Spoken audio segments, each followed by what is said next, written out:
Today's lesson is called Popcorn, an oldie but a goodie.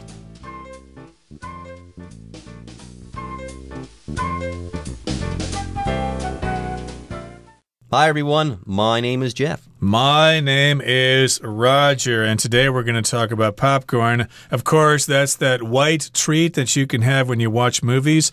I think Taiwan has that tradition as well of enjoying popcorn while you're watching a movie.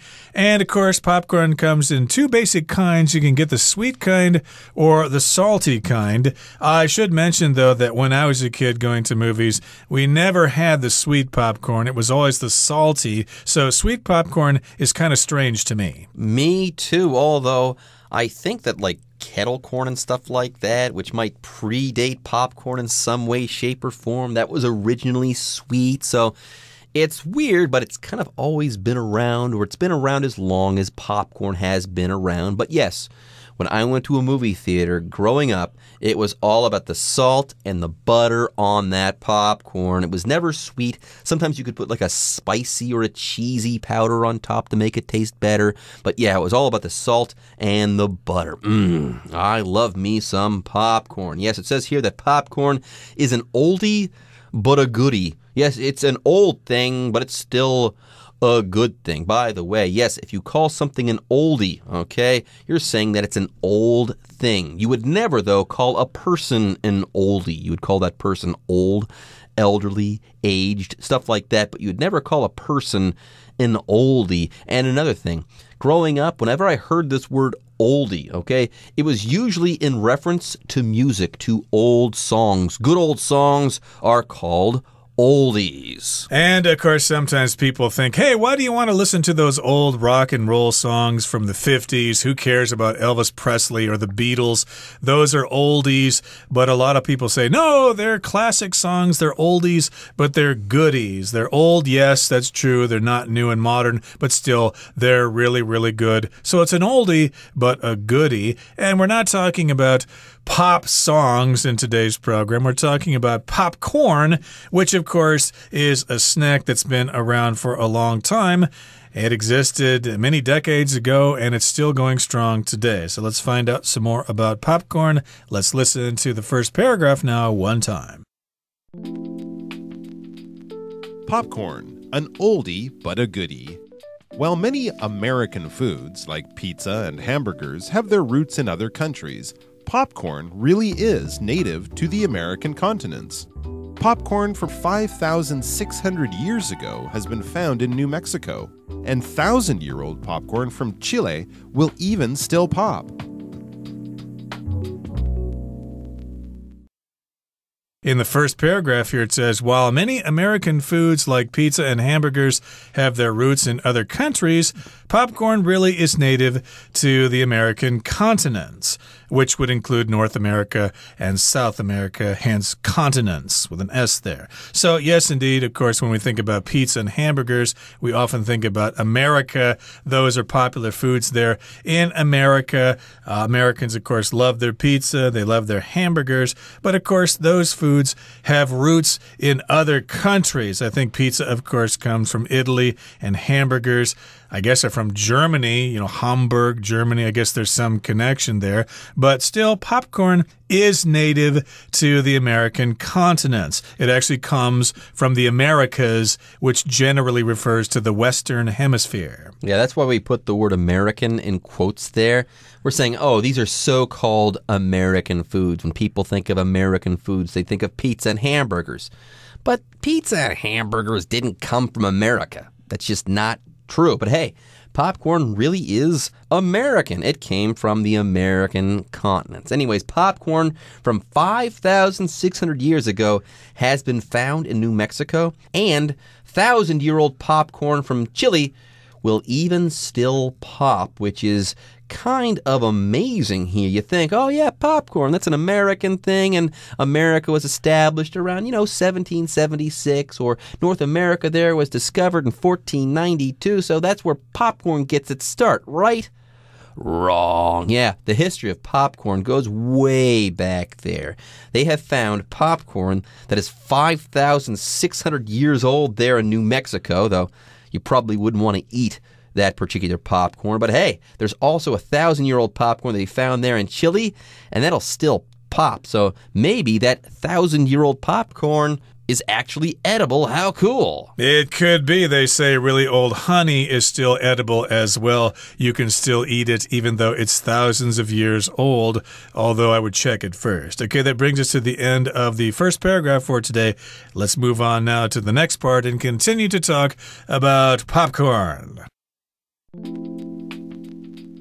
Many other grains can also be popped, including rice, wheat, and barley. But popcorn is the most popular. In fact, in the United States, each American eats about 50 liters of it every year. And the snack's special place in our hearts is nothing new. Popcorn, which is actually a special variety of maize, was held in high regard among early peoples of the Americas. Painted 1,700-year-old funeral containers found in Mexico, for example, were decorated with images of the god of maize wearing popcorn accessories. 大家好，第二部分我们看到片语 hold somebody or something in high regard 表示对点点点十分敬重、尊敬。例如 Though no political system is perfect, we hold our democracy in high regard. 虽然没有政治体制是完美的，但我们仍十分重视我们的民主。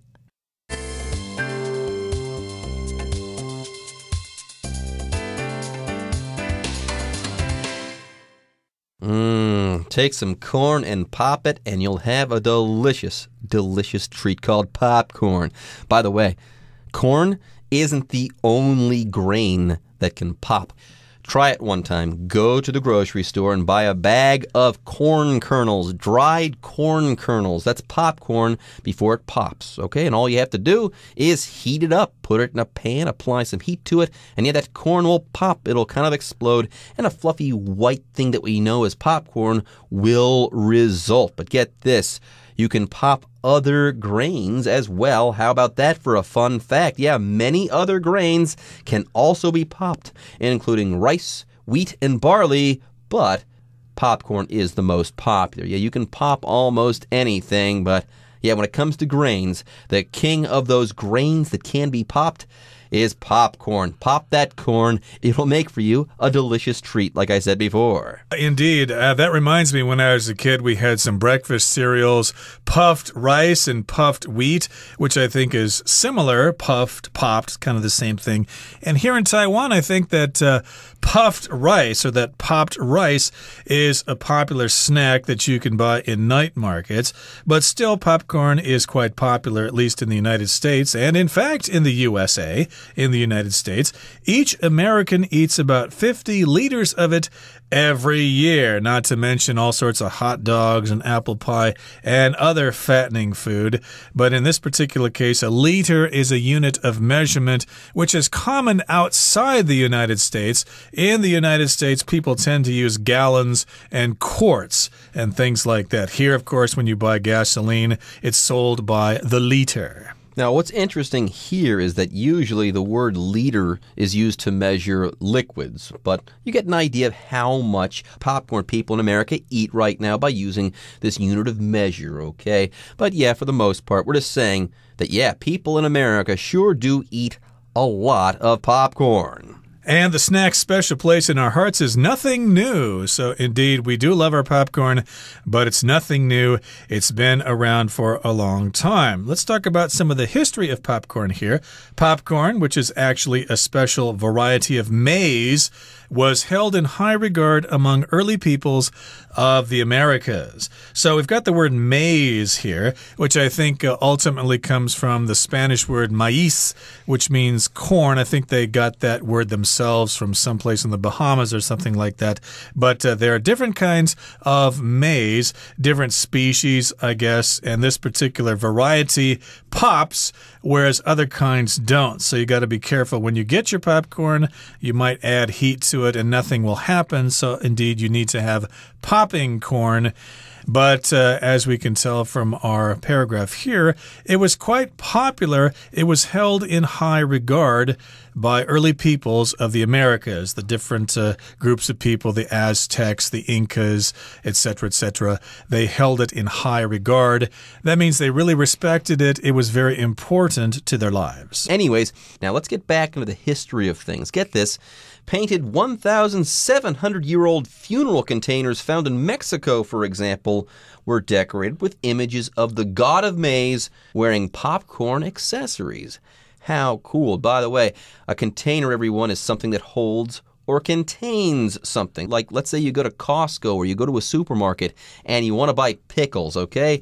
You're going to have to buy those pickles in a jar filled with the pickles and some brine. Yeah, the jar is going to be the container for those pickles. Right, and these were containers for funerals. Maybe they put stuff in there for the dead, or maybe the bones were put in these containers, but the containers had paintings on them depicting images of the god of maize wearing popcorn accessories. So, of course, if you're dressing up, you're going to put on your shirt and your skirt and your socks and stuff like that. But other stuff you put on yourself would be your accessories, like a bracelet or earrings or something like that. Those are accessories. So the painting of the god of maize had accessories made out of corn. Maybe this particular person had popcorn earrings or jewelry or something like that. So because of this painting, we know that popcorn was around in Mexico at least 1,700 years ago, just in case you wanted to know. Okay, that brings us to the end of the second part of our lesson. Let's now move on to the third part.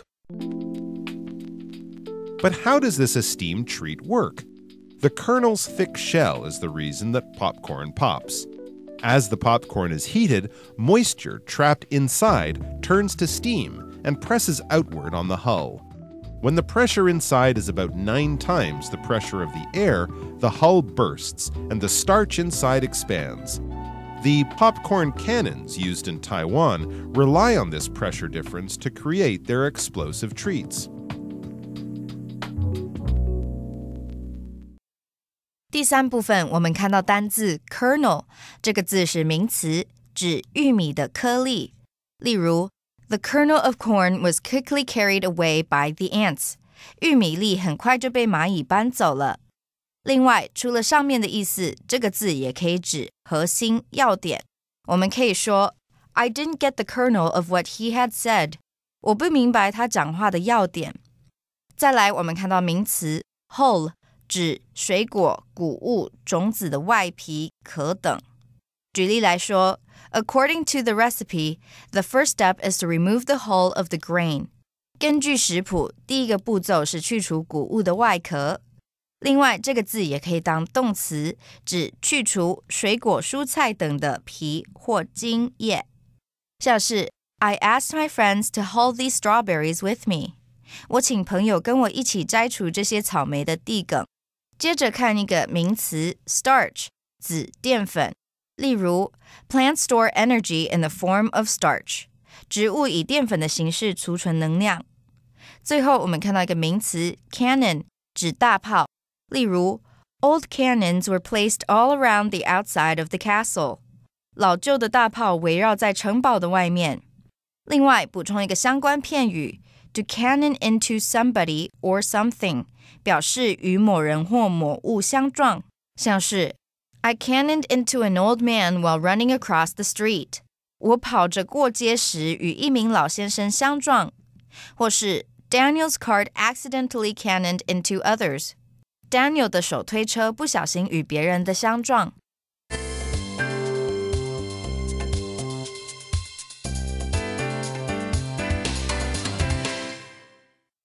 Okay, not long ago I mentioned popping corn. How do you pop corn? Well, you go ahead and you put those dried corn kernels inside a pan, let's say, or something like that, and then you apply heat, and then the kernels pop. You have popcorn. But how does this all work? Okay, how do you actually pop corn? What's the science behind it, let's say? Yeah, but how does this esteemed treat work? By the way, we are calling popcorn an esteemed treat. Yeah, if you esteem something, you hold that thing in high regard. So here we're talking about an esteemed treat, a treat that we all have a high opinion of. Right. You can hold someone in high esteem, for example, if you really respect your boss or your teacher.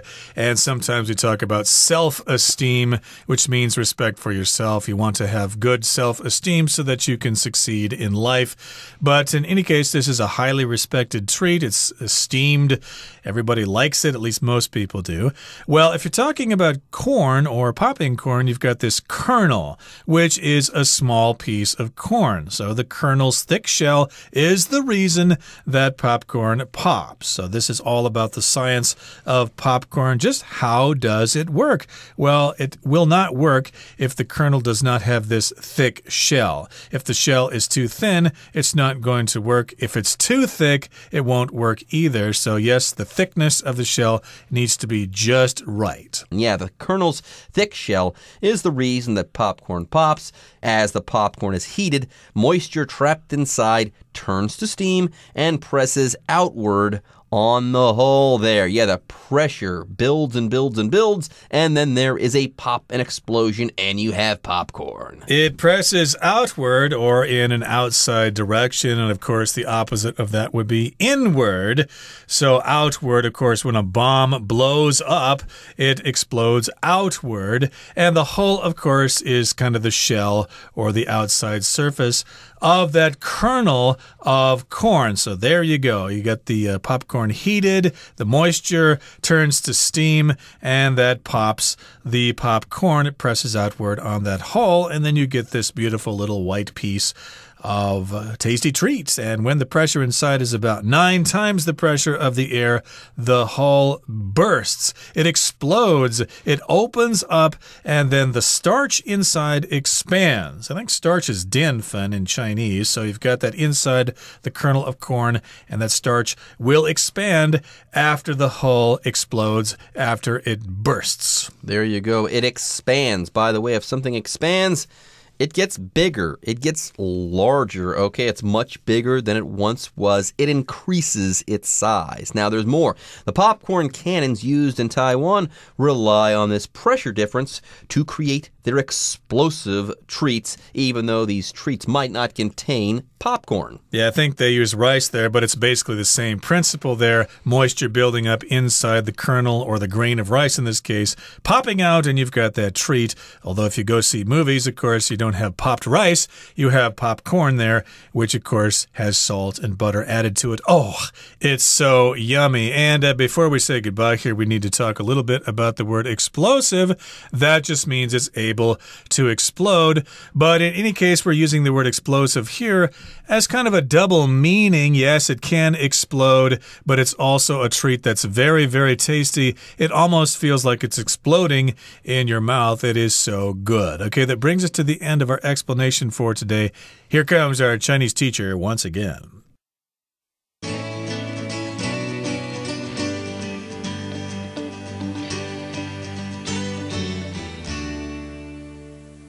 各位同学大家好，我是 Hanny。 我们来看今天的文法重点。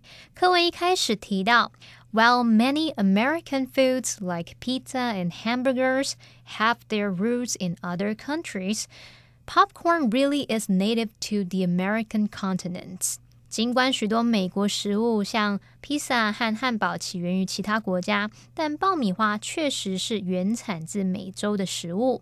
好，这边我们来学几个表达起源或者是原产于什么什么的用法。好，首先课文前半句用到 have one's roots in， 它是指根源于什么，以什么为基础。Root 原本是指说植物的根，那它的复数形 roots引申表示根源或是基础。好，那我们来造一个例句 The custom has its roots in Christianity. 这个习俗是源自于基督教。好，第二个用法是我们看到课文后半句它用 be native to 加上地方，这可以用来表达动植物它是原产于什么，原生长于什么什么地方。好，例如 This plant is native to Japan， 就表示说这种植物是日本原生的植物。好，第三个用法我们可以用到动词 originate，它表示来自起源，那它是不及物动词。我们常见的用法是 originate in something 或者是 originate from something。例如 The marathon originated in ancient Greece. 马拉松起源于古希腊时期。好，那第四个用法我们可以用到动词 derive。D-E-R-I-V-E 这个字它当不及物用的时候，之后会接 from 加名词来表达说源自于什么，来自于什么。这个意思就跟 originate from 或是 come from 或是 stem from 差不多。stem 是拼作 S-T-E-M。好，那我们来造一个例句。The word derives from Latin 就表示这个字是源自于拉丁文。好，那我们看到课文第三部分，它谈到爆米花的原理。那有一个句子写到说 When the pressure inside is about 9 times the pressure of the air, the hull bursts and the starch inside expands. 当里面的压力是空气压力的9倍时，外壳会爆裂，而内部的淀粉就会膨胀。好，这边我们来学习句型，倍数加 the 加上名词计量词，后面还可以加上 of 加名词。好，这是表达说是什么的几倍。那这个句型就是用来做倍数比较。我们常见的名词计量词有 size 尺寸， length 长度， age 年龄， number 数量， weight 重量， height 高度等等。举例来说France is about 15 times the size of Taiwan. 法国大约是台湾的15倍大。好，那另外还有一个句型，我们可以用倍数加上 once 加上名词计量词，也就是在名词计量词的前面加上所有格。举例来说 Her husband is about twice her age. 她老公的年纪差不多是她的2倍，大约是她2倍。好，以上是今天的重点整理，我们来回顾今天的单字吧。Container. I store my rice in a sealed container to prevent moisture from getting in. Esteemed. Several highly esteemed researchers will speak at the conference. Outward. Rather than sliding to one side, this type of window opens outward. Expand. Unlike most other substances, water expands as it freezes. Cannon. The cannons on top of the fort all pointed towards the ocean. Explosive. The bomb struck with explosive force, destroying several buildings.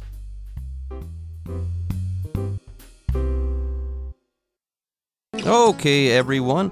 With that, today's article is now complete. But, as always, we sure hope that you guys have enjoyed reading along with us.